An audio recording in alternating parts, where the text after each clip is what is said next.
This Japanese man had just smiled sweetly at me in English, but 5 minutes later, thinking I didn't understand, he whispered in Japanese, "This old fool doesn't even know how to hold sushi chopsticks."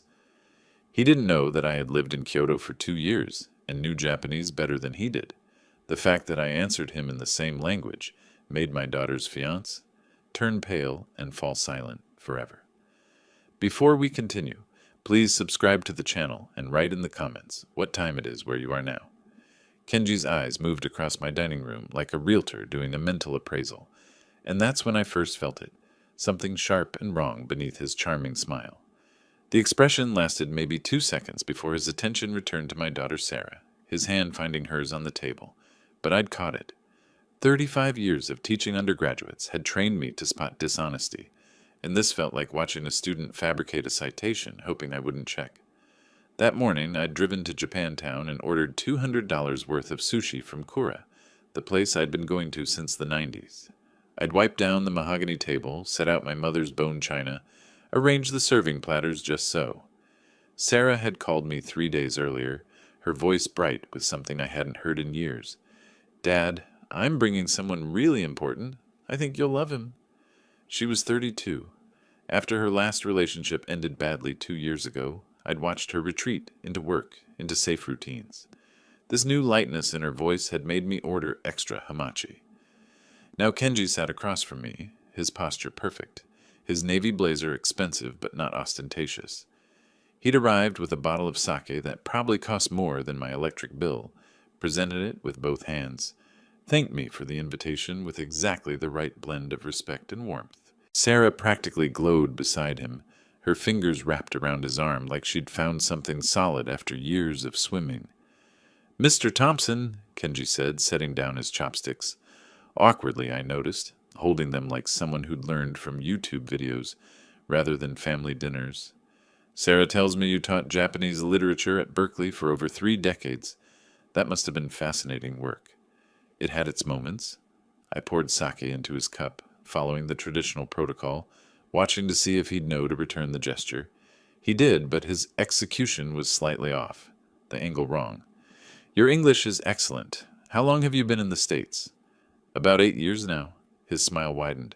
"San Francisco felt like home immediately. The energy here, the opportunities in finance. I work as a senior analyst at Greenfield Partners downtown. We handle portfolio management, investment strategies for high-net-worth individuals." Sarah beamed at him. "Kenji's being modest. He manages accounts worth millions." "The financial sector here is competitive," Kenji continued, "but I've built a stable position. I believe in security, planning for the future. Family legacy matters." Family legacy? The phrase landed oddly, like a wrong note in music. Not building a legacy, just legacy, as if it were something already existing, something to be acquired rather than created. I watched him glance around the room again, his gaze catching on the vintage California landscape painting above the sideboard, the walnut bookshelf my father had built. When he complimented the house's great bones and investment potential, I felt my jaw tighten. Not, "it feels like a home," or "you can sense the history here." Investment potential. I deliberately fumbled with my own chopsticks, letting a piece of tuna roll onto my plate clumsily. It was theater. I'd spent 2 years at Kyoto University in the 90s, lived with a host family in a traditional neighborhood, learned to use chopsticks before I could write my name in hiragana. But I wanted him comfortable, wanted him to think he'd fooled the old professor with his surface-level charm. The gesture cost me nothing, and his grateful smile in return told me everything. He thought I was buying it. Sarah reached over and squeezed my hand. "I know this is fast, Dad, but when you know, you know. Kenji makes me feel safe, supported, and he respects you so much. He insisted we tell you first before anyone else." I looked at her face, saw the happiness there, and remembered teaching her to use chopsticks when she was 7 years old. She'd laughed in frustration, dropping edamame all over the kitchen table, and I'd been patient, encouraging. That memory, her small hands trying so hard, her trust in me, sat next to this moment like a weight. "I appreciate that," I told them both, raising my sake cup. "To new beginnings." We drank. Kenji's phone buzzed against the table. He glanced at the screen and something flickered across his face. annoyance, maybe concern, before his mask settled back into place. "Excuse me. Business call? I should take this." He stood, moving toward the sliding glass door that led to my small terrace. "Work never stops in finance." Sarah leaned close after he'd stepped outside, leaving the door open just a crack. "See? He's so dedicated. That's what I love about him. He takes responsibility seriously." I nodded, but my eyes stayed on that half-open door, on Kenji's back as he paced the terrace's narrow width, phone pressed to his ear. Through the gap, I could hear the low murmur of his voice, the rhythm of his words, and something in my chest went very still. Because the language coming through that opening wasn't English. It was Japanese. The words reached me clearly through the evening air, each syllable perfectly audible. Kenji's Japanese was fluent, casual, nothing like the carefully modulated English he'd been speaking all night. I heard him laugh, a sound completely different from the warm chuckles he'd offered across my dinner table. This laugh had edges. "Takeshi, just a bit longer," he said in Japanese, his voice carrying the irritation of someone forced to maintain an exhausting performance. "The old fool doesn't suspect a thing. Spent 200 on sushi trying to impress me. His house is worth over $1 million. Richmond district, prime location, plus whatever retirement money he saved from 35 years teaching. I can put up with his patronizing dinner parties. Once we're married, the green card is locked in. California community property laws. I'll get half of everything if we divorce. And if the old man dies while we're married and Sarah inherits, even better. My visa expires in November. The September wedding timing works perfectly."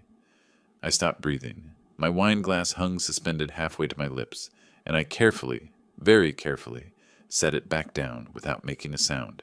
35 years of teaching Japanese. 2 years living in Kyoto's Higashiyama ward. Every word he'd spoken was clear as bells. No room for misunderstanding, no possible misinterpretation. The academic part of my brain cataloged the details. California Community Property Division, visa expiration, calculated timeline. The father part of my brain felt something cold and dense settle into my stomach. Sarah was still talking beside me, oblivious, her voice bright with wedding plans. "I'm thinking September, maybe early fall when the weather's nice. What do you think, Dad? Would Kenji's family come from Japan, or is that too much to ask?" She scrolled through something on her phone, showing me venue photos I wasn't really seeing. "The Presidio has this beautiful spot overlooking the bay. We could do the ceremony outdoors, maybe cherry blossom arrangements as a nod to his heritage." Cherry blossoms. The irony would have been funny if my daughter's future wasn't crumbling in real time on my terrace. I made sounds of agreement, nodding at appropriate moments, while my mind recorded every word still filtering through that half-open door. Kenji mentioned dollar amounts, property values, inheritance timelines. Each word was a nail, precise and deliberate. Then the conversation ended. I heard him say something about calling again next week, heard the shuffle of him pocketing his phone. Sarah looked up, expectant, still radiant. I arranged my face into pleasant neutrality as Kenji stepped back inside, sliding the door shut behind him. His expression had transformed again. All warmth, all gratitude. The perfect prospective son-in-law. "Sorry about that," he said, settling back into his chair like he'd never left. "Client emergency, but it's handled now. Thank you for your patience, Mr. Thompson.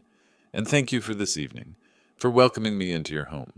In Japanese culture, family approval means everything. I promise to honor Sarah and cherish what you've built here." What you've built here. The words sat between us like stones. Not become part of your family, or take care of your daughter.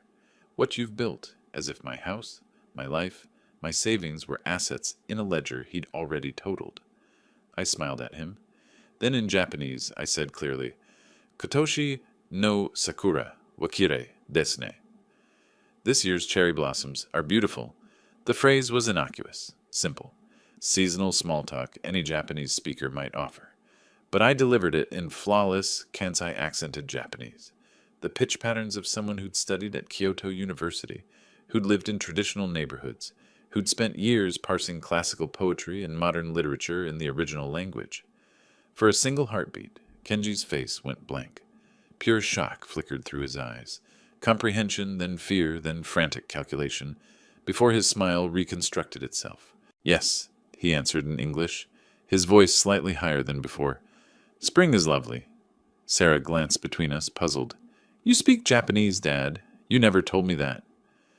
Picked up a few phrases during my research years, I said mildly, cutting another piece of sashimi. Nothing impressive. But Kenji knew. I watched him process it, watched him understand that I'd heard everything, that I'd understood every word on that terrace, that the foolish old man fumbling with chopsticks was not who he'd thought. He recovered admirably. Years of practiced deception make people smooth, but his hand trembled slightly when he reached for his water glass. We finished dinner in a strange new tension that only Kenji and I felt. Sarah chattered about venue ideas, guest lists, flowers. Kenji responded appropriately, but I noticed he didn't meet my eyes directly anymore.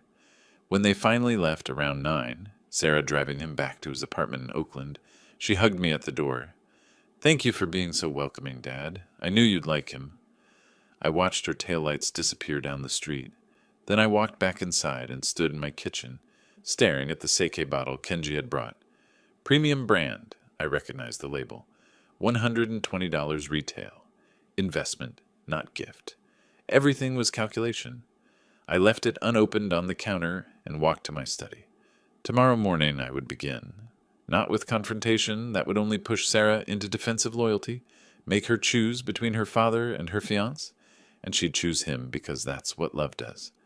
No, I needed evidence, documentation, the methodical approach I'd used for 3 decades teaching students how to analyze complex texts, how to trace themes through layers of meaning, how to build arguments that couldn't be dismissed. Kenji wanted to play games with language and culture. He'd chosen the wrong professor to deceive. I didn't sleep that night.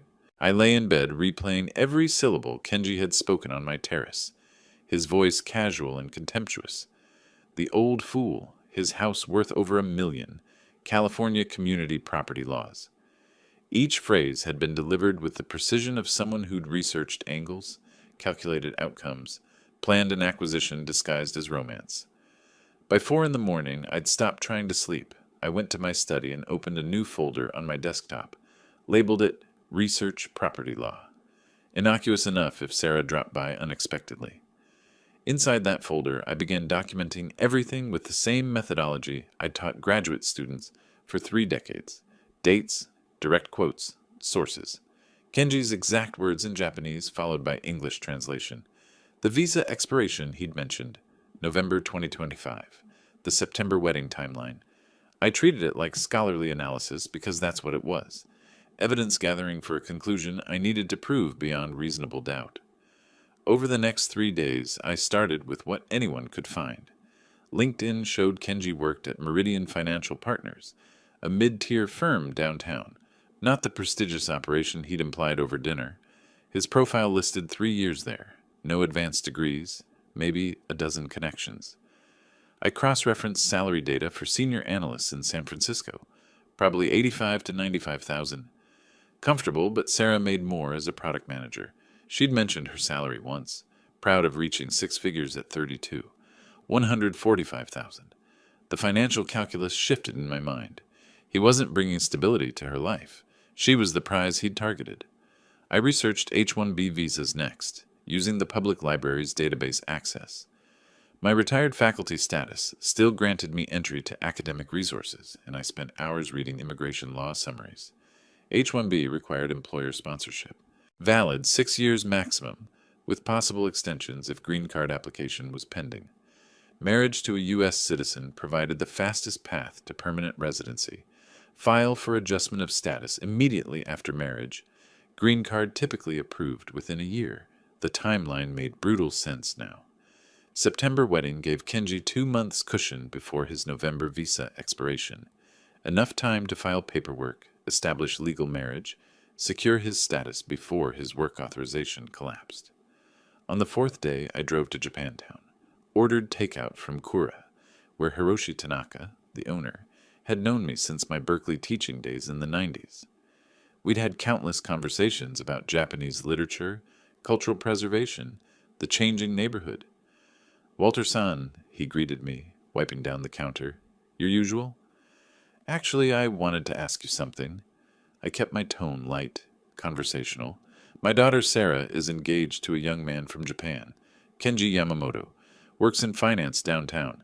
You know how small this community can be. I thought you might have crossed paths.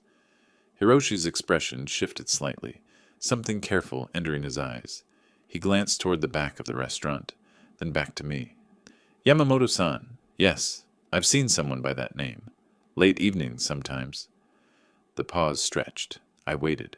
Walter, you've been coming here 20 years, Hiroshi said quietly. Some establishments in Japantown, they're not what they appear. I've seen men lose more than money there. I absorbed this, nodded slowly. I appreciate you telling me. He seems like a nice young man in daylight, Hiroshi added, almost apologetically. But nights tell different stories. I thanked him, took my takeout, drove home with my mind working through implications. Gambling, late-night establishments, men losing more than money. Another piece of the pattern, another calculated risk Kenji was taking while planning to marry my daughter. Sarah called that evening, bubbling with venue ideas. Then carefully she asked, Dad, I know this is huge, but could you help with the wedding costs? Maybe 50,000. Kenji's family situation is complicated. They can't contribute right now. $50,000. I thought of Kenji's forum posts I hadn't yet discovered, his debts I didn't yet know about, his gambling habits Hiroshi had just hinted at. Of course, sweetheart, let me make some arrangements. These things take a few weeks to organize properly. Thank you. Kenji said you'd understand. He really admires your generosity. After we hung up, I sat staring at my phone. Kenji had anticipated this, had probably suggested Sarah ask me. Another calculation, another asset to access. The next week, I attended a cherry blossom reception at the Japanese Cultural Center. Professional networking event. Academics and business people mingling over sake and small plates. I listened more than I talked, asking occasional questions about young Japanese professionals in the financial sector. Someone mentioned the stress of visa renewals. Someone else alluded to those who come here looking for shortcuts. I absorbed it all, filed it away. By day 10, I'd compiled a decent preliminary picture. Kenji's visa expired in November. He worked at an unremarkable firm. Sarah made more money than he did. He had gambling connections, and his wedding timeline was suspiciously urgent. Sarah mentioned during another call that Kenji had suggested moving the date to August instead of September. He wants to start our married life sooner, she'd said, voice soft with happiness. I'd suggested that seemed rushed. Maybe September was better for planning. She'd agreed reluctantly.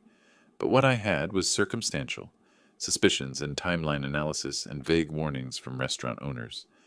Nothing Sarah couldn't dismiss as prejudice, as her father being overprotective and distrustful. I needed concrete proof, documents, verification, the kind of evidence that couldn't be argued away. I opened my laptop and typed into Google, Private Investigator San Francisco Bay Area. 3 searches later, I was reading reviews. One name kept appearing with 5-star ratings. Marcus Webb, former SFPD detective. Discreet and thorough. The flat rate quoted online was $3,500 for a standard background investigation. 2 weeks of work. I picked up my phone. Sarah's future was worth infinitely more than $3,500. The coffee shop Marcus Webb chose was in the financial district, anonymous and busy. He looked exactly like a retired detective should, mid-50s, gray hair cropped short, eyes that assessed everything. We sat in the back corner. I'd brought a folder with what I'd compiled. Timeline, visa information, the facts I'd verified. I've been doing this 20 years, Marcus said, scanning my notes. Most background checks on fiancés come back clean, maybe some minor issues. But you're worried about something specific. He's marrying her 2 months before his work visa expires. The timing is too convenient. Marcus nodded slowly. Immigration fraud is federal. If that's what this is, you're potentially looking at someone facing serious consequences. I need to know what we're dealing with. Can you find out? That's exactly what I do. He quoted his rate. $3,500 standard package. 2 weeks of work. I wrote a check for $1,500 as deposit. He warned me.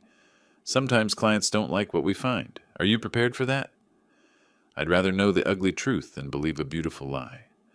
While Marcus worked, I continued my own research.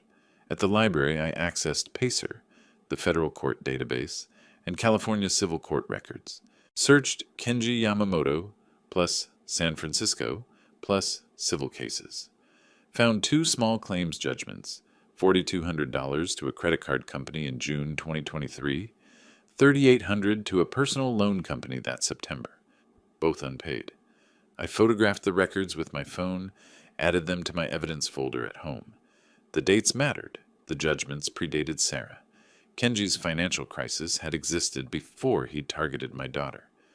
A week later, I stopped at a Mission District cafe for lunch. The barista, a young woman whose name tag read Jen, made my coffee. I noticed her glance at my San Francisco State alumni pin, mentioned she'd attended there briefly. Casual conversation, nothing significant, until I mentioned my daughter was marrying someone who worked in finance. Kenji Yamamoto, I said. Her face froze.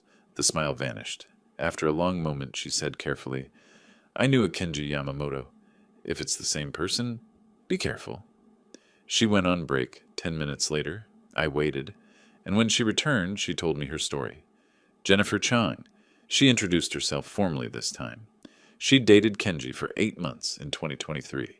He'd borrowed $5,000 for an emergency family situation in Japan, promised repayment in 3 months, then ghosted her completely, changed his number, blocked her on social media.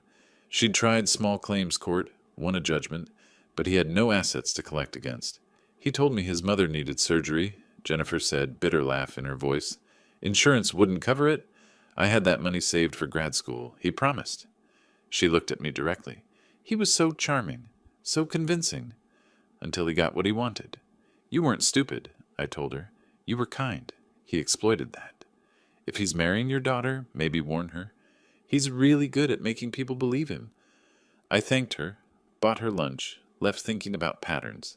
The loan, the unpaid judgments, the gambling hints from Hiroshi. Kenji was drowning financially, and Sarah was his life raft. Marcus called on day 12. I've got preliminary findings. Can you come by my office? His space in Soma was small, professional, walls lined with filing cabinets. He spread photos across his desk, surveillance shots of Kenji entering an unmarked building in Oakland. 3 different nights over 2 weeks, timestamps showing 11 p.m., midnight, 1 a.m. This building is known to us, Marcus said. Illegal gambling establishment, high-stakes poker, mostly Asian clientele, cash-only operations. Your guy goes there 2, sometimes 3 nights per week. He laid out more documentation. Credit card balances totaling $35,000, personal loans at $22,000, and then carefully, my source in that community says he owes money to the poker operators, about $10,000, maybe more. These aren't people you want to owe money to. How desperate is he? Desperate enough to make bad decisions, like marrying someone for immigration status and hoping her father's inheritance solves his debt problem. Marcus pulled out printed pages next. Found these on an immigration forum, user Tokyo Finance Guy 455, posted 6 months ago. He slid them across. I read the thread. Need advice. H-1B expires in 1 year. Employer won't sponsor green card. Dating American citizen. How fast can marriage lead to green card? What's minimum marriage duration before divorce doesn't look suspicious? The responses discuss timelines, community property laws, inheritance considerations.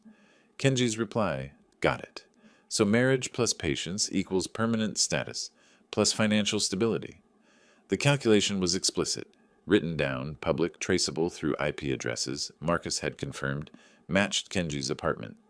That evening I sat in my study with everything spread before me. Court judgments proving financial irresponsibility. Jennifer Chang's testimony establishing a pattern of fraud. Surveillance photos documenting ongoing gambling addiction. Forum posts revealing premeditated intent to commit visa fraud. $67,000 in documented debt, probably more I hadn't found yet. This wasn't circumstantial anymore. This was prosecutable. But showing Sarah this folder would backfire. She'd accuse me of sabotaging her happiness, hiring investigators to destroy her relationship, being a controlling father who couldn't let her grow up. She was in love. Love makes people defend the indefensible. I needed another approach, patience, more observation. Let Kenji make mistakes while I documented everything. Eventually, Sarah would see cracks in his performance. Eventually, the truth would become undeniable. I closed the folder. Tomorrow I'd continue as if nothing had changed. The wedding planning, the supportive father, the generous contributor, while I waited for the perfect moment to make my daughter see who she'd really fallen for. The barbecue was at Linda Morrison's house in Oakland, one of Sarah's colleagues, a cheerful woman who'd organized the gathering to celebrate the start of summer. Sarah had insisted I come. "Dad, everyone wants to meet you, and Kenji will be there. You two can bond properly this time." I arrived with a bottle of wine and my best pleasant father expression. The backyard was full of Sarah's work friends, music playing from outdoor speakers, the smell of grilling burgers and chicken filling the air. Kenji stood near the grill with his arm around Sarah's waist, laughing at something someone had said. He saw me, raised his beer in greeting, the picture of the devoted fiancé. I made small talk, helped arrange food on serving tables, watched Kenji work the crowd. He mentioned his finance career downtown to 3 different people, dropped hints about the September wedding, played his role flawlessly. Mid-afternoon, his phone rang. I was near the kitchen doorway, carrying a bowl of potato salad outside, when I saw him check the screen. His expression flickered, something sharp and urgent, before he smiled at Sarah and gestured toward the garden area. "Work call. Be right back." Sarah nodded indulgently. "He's so dedicated." The garden was 20 feet from where I stood, separated by a rose trellis, but open enough that sound carried. I set down the potato salad slowly, arranging utensils that didn't need arranging, and listened. Japanese, clear and unguarded. "Takeshi, listen, just a bit longer. This naive American actually thinks I love her." Kenji's voice held amusement, contempt. The sex is tolerable, but the rest? Exhausting. All her feelings, her need for constant reassurance. But September isn't far now. I kept my hands steady on the serving spoons. The father? Old fool sitting on a fortune. His Richmond district house is worth at least $1 million. I checked the property records. Retirement savings probably $500,000 more from all those years teaching. After we marry, I get the green card. Wait 1 year to avoid obvious fraud, then file for divorce. California's community property law, I've researched it thoroughly, means I get half of everything she earns during the marriage. With her salary, that's over $70,000 for 1 year of pretending to be married. My vision narrowed to the rose trellis, the red blooms sharp against green leaves. "Better yet," Kenji continued, voice dropping to something almost gleeful, "if the old man dies while we're still married and Sarah inherits, I'm legally entitled to a portion of that inheritance as community property. I've verified this with online legal forms. The more I think about it, the more brilliant this plan becomes. Clear my gambling debts. What are we at now? 71,000. And return to Tokyo with money in my pocket. My father will finally respect me." Laughter, easy, confident, triumphant. "She'll never see it coming. None of them will. By this time next year, I'll have permanent residency status and enough money to start fresh. She can keep her broken heart and her empty bank account." The call ended. I heard him pocket his phone, adjust his clothing, take a breath before returning to the party. When he stepped back onto the patio, his smile was warm, his hand immediately finding Sarah's. She leaned into him, trusting and happy. I carried the potato salad to the table, set it down carefully, smiled at Linda Morrison when she thanked me, made a joke about portion sizes. Inside, I was cataloging every word Kenji had spoken. Naive American, old fool with a fortune, 1 year then divorce, community property calculations, inheritance angles, gambling debts at 71,000 now, plans to return to Tokyo. The phrases were seared into memory with academic precision. As the afternoon wound down and guests started leaving, I hugged Sarah goodbye, shook Kenji's hand, noted how his grip was confident, unconcerned. Then casually, "Sarah, remind me, when are you meeting with my attorney? We should update those family documents." Sarah looked puzzled. "What documents? You didn't mention anything." "Estate planning matters. Nothing urgent, just routine maintenance." I kept my tone mild, conversational. "We can discuss it later this week." Kenji's smile froze for a fraction of a second. His eyes sharpened. Estate planning? Is everything all right, Mr. Thompson? I met his gaze steadily. Everything's fine, just being prudent. You understand the importance of legal preparation, I'm sure, given your work in finance. Something passed between us. Recognition, calculation, wariness. Then his charm snapped back into place. Of course. Very wise. I drove home through East Bay traffic, my mind replaying the conversation. Not just disrespect now. Premeditated fraud with specific legal strategy. He'd researched California marriage laws, calculated inheritance scenarios, planned divorce timing down to the year. My daughter wasn't his love. She was paperwork and a bank account. At home, I sat in my study and opened a note on my phone. Typed out everything he'd said, word for word in Japanese, then English translation. Saved it with timestamp and location. Then I opened my browser and searched. California Family Law, Attorney San Francisco. First result, Richard Fletcher, Esquire. Family Law and Asset Protection. 30 years experience. Office downtown. Strong reviews praising his thoroughness, his strategic thinking, his success protecting clients' assets. I wrote down his number. Tuesday morning, I'd call for a consultation. Kenji thought he'd planned everything. Researched laws, calculated timelines, identified his target's vulnerabilities. But he'd never faced a father who'd spent 3 decades teaching strategy through careful analysis of language and culture. He'd made one critical miscalculation, speaking Japanese to reveal his scheme. The real game was just beginning. Richard Fletcher's office occupied the 15th floor of a financial district high-rise with views across Market Street. Tuesday morning, I arrived with my evidence folder, 3 inches thick with documentation. Fletcher was 58, gray hair precisely trimmed, sharp eyes behind wire-rimmed glasses. Former prosecutor turned family law specialist. He gestured to leather chairs. Mr. Thompson, you mentioned potential fraud concerns regarding your daughter's marriage. I opened the folder. My daughter Sarah is marrying Kenji Yamamoto in September. I believe he's using her for immigration status and financial gain. I laid out everything, relationship timeline, both overheard Japanese conversations with my translations, Marcus Webb's investigator report, court records showing unpaid judgments, Jennifer Chang's testimony about the $5,000 loan fraud, screenshots of forum posts discussing marriage for green card strategies. Fletcher read everything without interruption, making notes on yellow legal pad. When he finished, Mr. Thompson, in 30 years of family law practice, I've seen calculated exploitation. This is one of the most methodical. He's researched community property laws, planned timelines, targeted your daughter for her income and your assets. Can we protect her legally? We can. A properly drafted prenuptial agreement would neutralize his entire strategy, but she has to agree to it, and he has to sign it. That's the complication. Fletcher explained California's community property system with precision. Without prenuptial agreement, anything Sarah earned during marriage belonged equally to both spouses. Her $145,000 salary meant Kenji could claim roughly $72,000 after 1 year, plus half of any appreciation in her Oakland apartment, potentially $30,000 to $50,000 in this market. If I died during their marriage and she inherited my estate, he'd have legal claim to a portion as community property.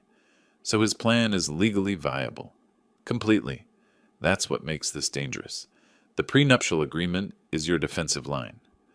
Fletcher proposed 2-pronged strategy. Draft the most comprehensive prenuptial possible, protecting all Sarah's premarital assets, future income, and any inheritance. Include provisions that if marriage ended within 3 years, Kenji received nothing, no assets, no support, no claims. Second, begin planting doubt through Sarah's trusted friends, preparing her to consider legal protection without direct paternal pressure that would trigger defensive loyalty. The prenuptial itself will be a test, Fletcher added. If he refuses to sign, his intentions become obvious. His fees were $450 per hour, estimated $8,500 total for drafting, agreement, revision sessions, consultations. I wrote check for $5,000 as retainer, without hesitation. Draft the strongest protection possible. My daughter's future is worth any cost. Fletcher promised initial draft within 1 week. Over following days, I implemented his secondary strategy. Linda Morrison, Sarah's colleague, lunch Tuesdays at a Mission District caf. That week I arrived at noon, ordered coffee, acted pleasantly surprised when Linda entered. Walter, what are you doing in this neighborhood? Dentist appointment nearby. Join me? We talked about Sarah, the wedding. I asked Linda's impression of Kenji, keeping tone casual, fatherly concerned rather than accusatory. Linda was diplomatic, but honest. He's charming. Very charming. But Sarah mentioned he's been asking questions about your family, your house, your finances, her inheritance prospects. It feels less like getting to know you and more like due diligence. She paused. My ex did that before he proposed. Turned out he had serious gambling debts. If you ever hear anything concerning about his background, visa status, financial issues, would you mention it to Sarah? Not as suspicion, just friend-to-friend information. Of course, Linda said, looking troubled. I want her going into this with eyes open. Days later, Sarah stopped by to show wedding invitation samples. I'd left my tablet on kitchen counter, screen showing article. Marriage fraud red flags. When immigration status drives relationships. Deliberate placement, seemingly accidental, Sarah noticed. Dad, why are you reading about immigration marriage fraud? A colleague's daughter went through terrible situation last year, I said, voice carefully neutral. Met someone on visa. Rushed engagement. Turned out he was using her for green card status. Cost her emotionally and financially. Made me think about protecting the people we love. That's not Kenji, Sarah said, but her voice held slightest edge of uncertainty. I'm sure it's not, sweetheart. But legal protection before marriage is smart regardless. Has nothing to do with trust, everything to do with prudence. I let that sit. If Kenji loves you, he'd want you protected too. She didn't respond, just looked at invitation samples with slightly less enthusiasm than before. Late May evening, Fletcher's preliminary draft arrived via email. 20 pages of legal fortress. Sarah's apartment remained separate property. All premarital assets protected. Future income and inheritance shielded. If marriage ended within 3 years, Kenji received 0 assets, 0 support, 0 claims. Fletcher's cover note read, this agreement neutralizes his entire financial strategy. If he signs, you've protected her. If he refuses, you've exposed him. I made margin notes, suggested strengthening inheritance protection clause, then opened my calendar, counted forward to early July, 2 months before planned September wedding. I'd invite Sarah and Kenji for important family conversation. Present prenuptial not as accusation, but as standard protection for anyone with significant assets entering marriage. I emailed Fletcher, this is excellent. Let's finalize by mid-June. I'll need guidance on presenting this to my daughter without pushing her away. His response came within minutes. I'll prepare talking points. Remember, you're not attacking her choice. You're protecting her future. There's a difference, and we'll make her see it. I closed laptop. The pieces were in place. Kenji's confidence was his weakness. He thought he'd planned everything, researched every angle, anticipated every obstacle, but he'd never faced someone who loved Sarah more than he wanted her money, and that made all the difference. I called Sarah midweek. I'd like you and Kenji to come for dinner Sunday evening. There's something important we need to discuss before the wedding. My tone was serious, but calm. She agreed, voice uncertain. Sunday arrived. I'd prepared a simple meal, nothing elaborate like our first dinner. This was business, not celebration. The dining room table held 3 glasses of water and a leather folder containing Fletcher's prenuptial agreement. No wine. I wanted everyone clear-headed. They arrived at 6. Sarah looked hopeful, perhaps thinking this was reconciliation. Kenji's smile was in place, but his eyes kept darting to that leather folder. Smart man. He sensed something. We ate. Small talk. Weather, work, wedding venue logistics.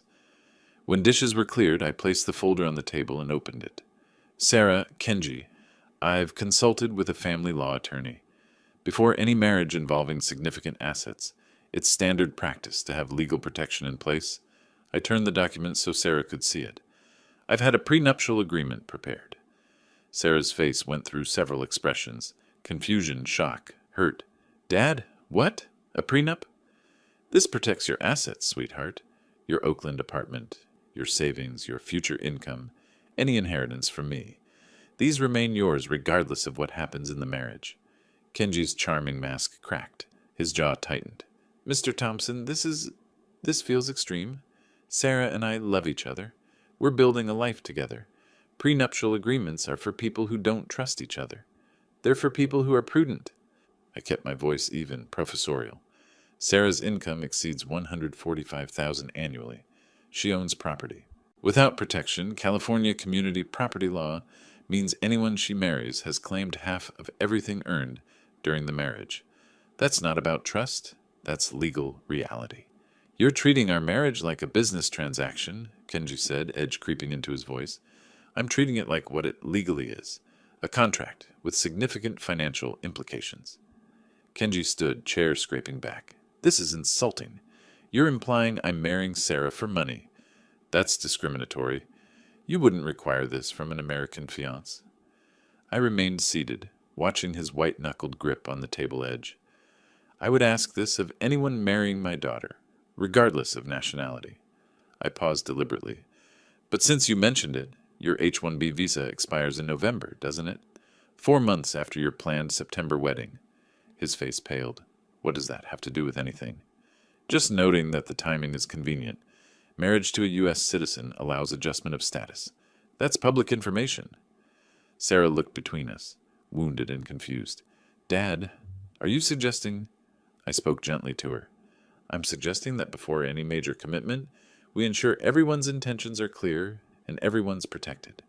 Kenji's voice rose. This is manipulative. You're using your money to control her. I let silence hang for a moment.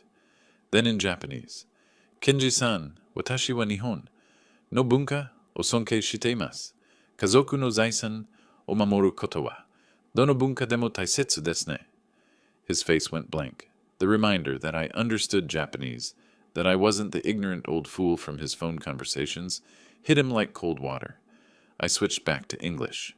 In Japan, the concept of maintaining the family, i.e., the household assets and lineage, is taken seriously. Prenuptial arrangements exist there too. So let's not pretend this is American peculiarity or sign of distrust. It's universal wisdom. That's different, Kenji managed. Is it? Sarah's eyes were wet. Dad, I can't believe you're doing this. You're making me choose. I'm not making you choose anything, sweetheart. I'm asking Kenji to prove his love isn't conditional on access to your assets. If he truly loves you, signing this changes nothing. I let the implication hang. If he refuses, I slid the document across the table. Read it carefully. Discuss it together. Have Kenji's own attorney review it. I encourage that. But understand, this isn't optional. If you marry without this protection, I cannot support the wedding financially or emotionally. That's my final position. The evening ended badly. Sarah left in tears, Kenji's arm around her, shooting me a look of pure hatred. I stood in my doorway watching them drive away. The prenuptial folder was gone. They'd taken it. That was something. My phone buzzed. Fletcher. How did it go? I typed back. He took the bait. Now we see if he's smart enough to sign or desperate enough to refuse. The chess pieces were in position. Now I waited for Kenji's next move. 3 days of silence. The longest Sarah and I had gone without speaking since she'd left for college. I checked my phone constantly, fighting the urge to call. Fletcher's voice echoed.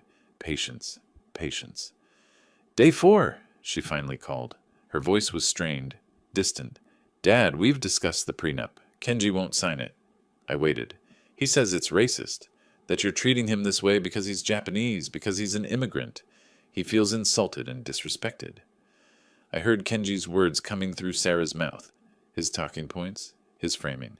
And what do you think? I think it's insulting to him, like you don't trust my judgment.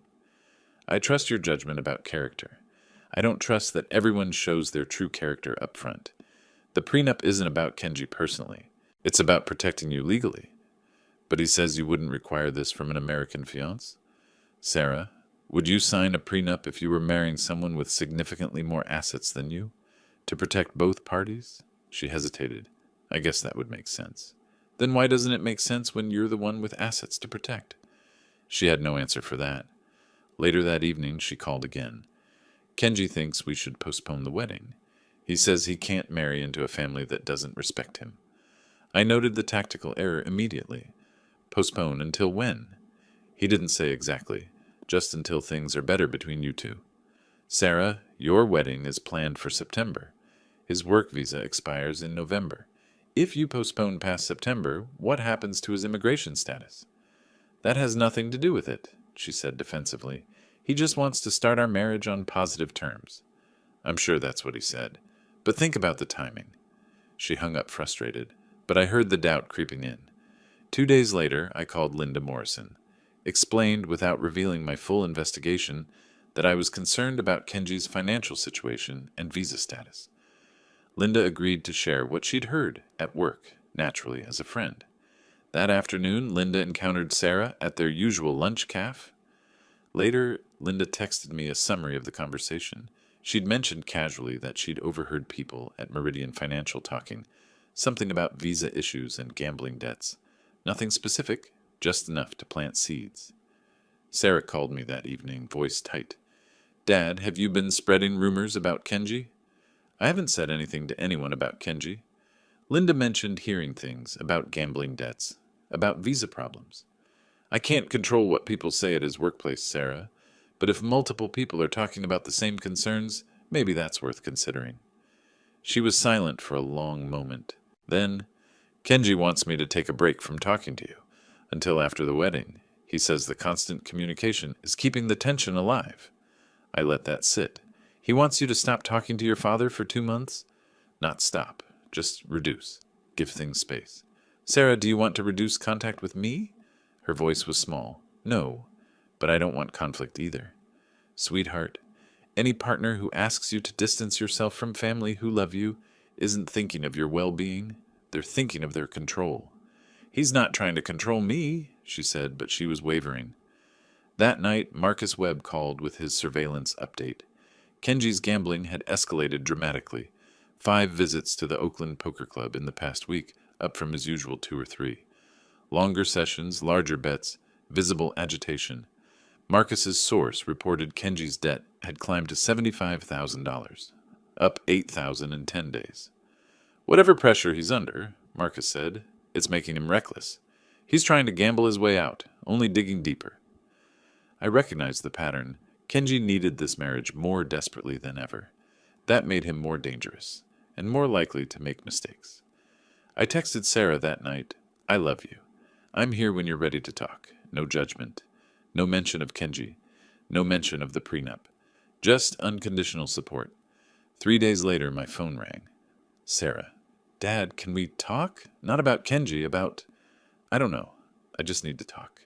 Her voice was tired, uncertain. Something had shifted. Of course, sweetheart. Come over whenever you want. Door's always open. After we hung up, I sat in my study looking at Marcus's latest surveillance photos. Kenji at the poker club, face drawn and haggard, arguing with someone who looked like a debt collector. The mask was cracking. Kenji's desperation was making him visible. Fletcher was right. Every counter move Kenji made exposed him further. The isolation attempt had backfired. Sarah reached out to me, not away. I opened my evidence folder, made sure everything was organized. When Sarah was ready to know the full truth, I'd have everything she needed to see clearly. August was coming, and with it, the final reckoning. The doorbell rang at 11:40 at night. I wasn't asleep, hadn't been sleeping well for weeks, but the lateness still startled me. Through the peephole, Sarah, face ravaged by tears, but her expression was fury, not collapse. I opened the door. She held a phone in her hand, not her phone. Kenji's. Dad, I need to see everything.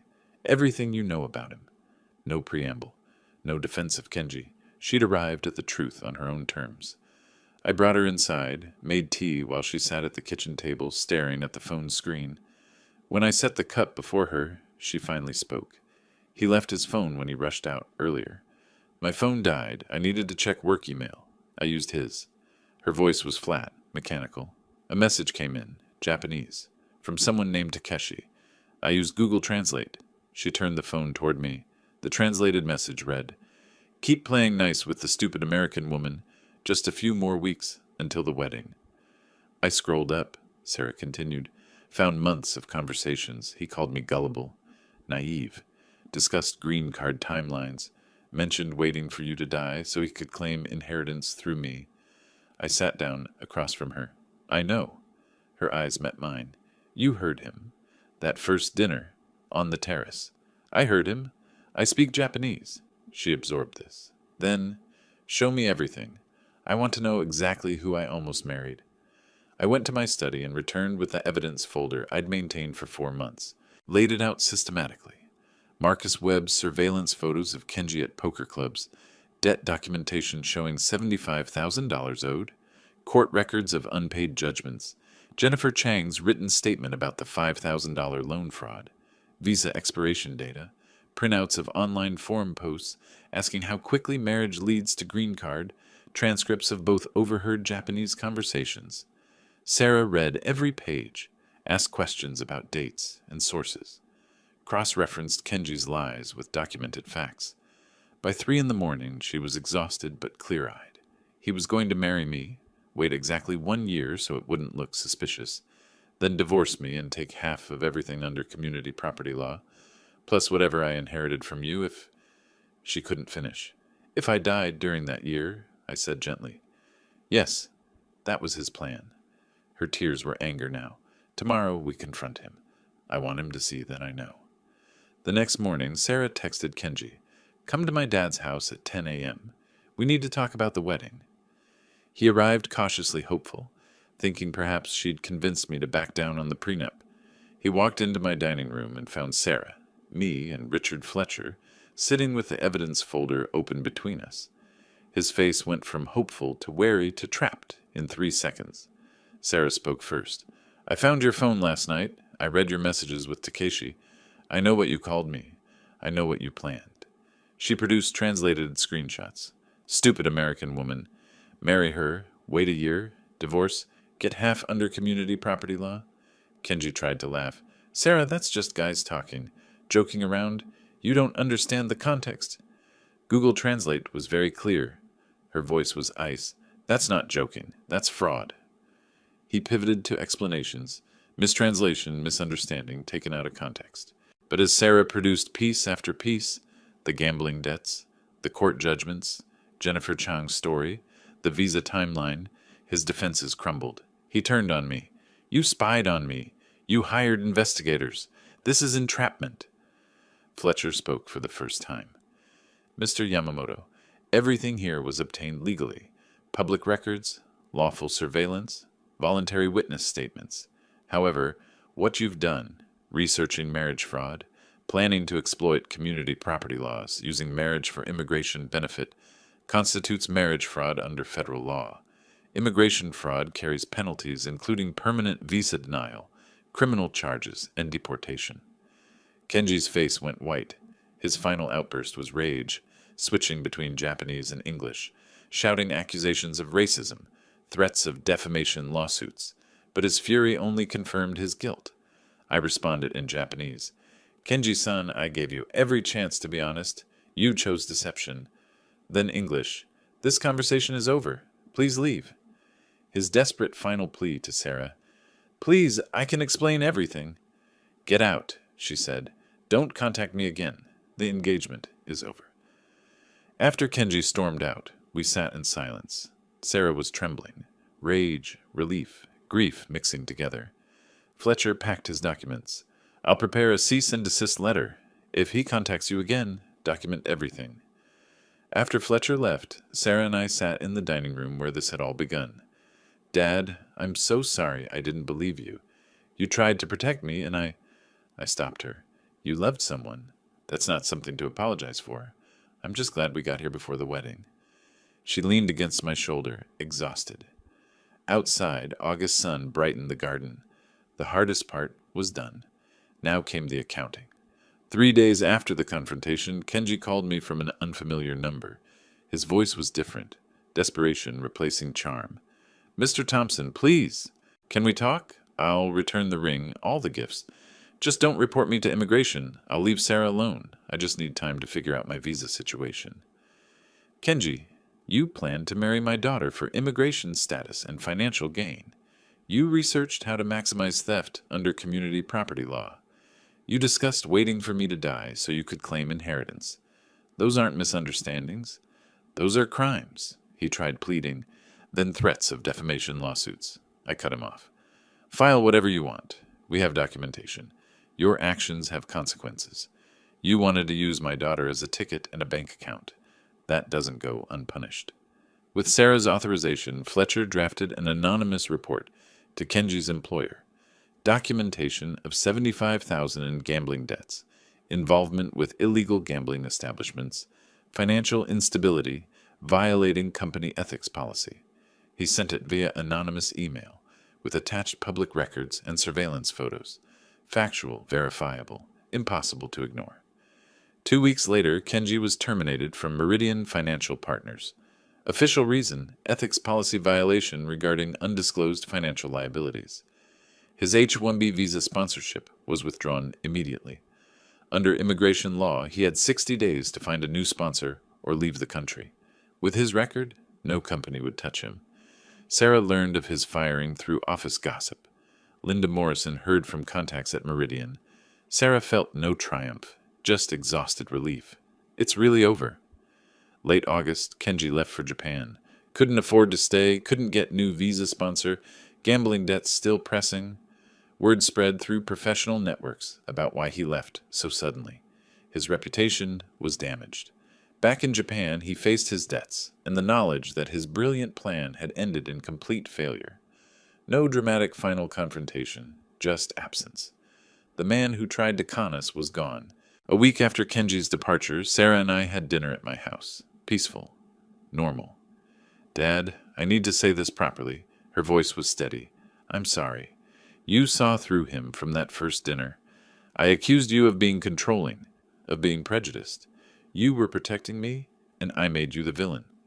Sarah, let me finish. You hired investigators, consulted lawyers, gathered evidence, all while I was defending someone who called me stupid behind my back. I'm so sorry.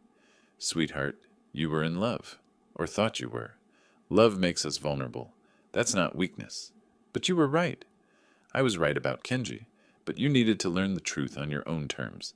If I'd just told you what I heard that first night, would you have believed me? She considered. No, I wouldn't have. Exactly.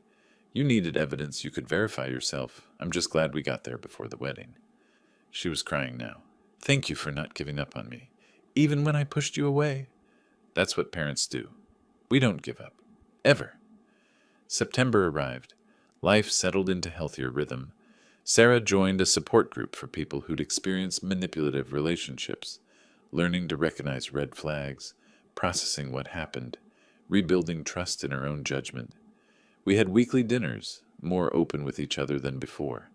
I returned to routines I'd neglected, working in my garden, reading, accepting invitations I'd postponed. A former colleague from Berkeley asked me to guest lecture on cross-cultural communication.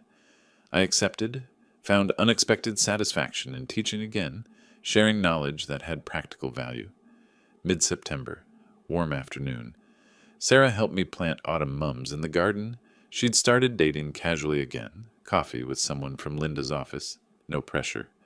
You know what's strange, she said, pressing soil around a chrysanthemum. I feel like I learned more in 4 months than in 4 years of college. About what? About judgment. About taking time to know people. About listening to people who love me when they have concerns. She paused. About my dad being smarter than I gave him credit for. I smiled. I had an unfair advantage. I speak Japanese. You had experience. You'd lived longer, seen patterns. I kept thinking your caution was overprotective. But you were just aware. She straightened, brushing dirt from her knees. Will you do something for me? When I start dating seriously again, will you meet them? And if you see red flags, will you tell me? Always. That's my job. She leaned against my shoulder. I'm lucky to have you. I'm lucky to have you too, sweetheart. That's why I couldn't let anyone hurt you. The garden glowed in afternoon light, autumn flowers ready to bloom. My daughter beside me, wiser now, stronger. The crisis had passed. What remained was understanding. Experience matters, wisdom has value, and protecting those you love is never wrong, even when they can't see the danger yet. I looked at Sarah, really looked. She caught my gaze. What? Nothing. Just glad you're here. She smiled, understanding without words. We returned to planting. Life continued. Justice served. Family protected. The story doesn't end with dramatic resolution. It ends with quiet peace, the most satisfying ending of all. If you like this story, please like this video, subscribe to the channel, and share your impressions of this story in the comments. To listen to the next story, click on the box on the left. Thank you for watching.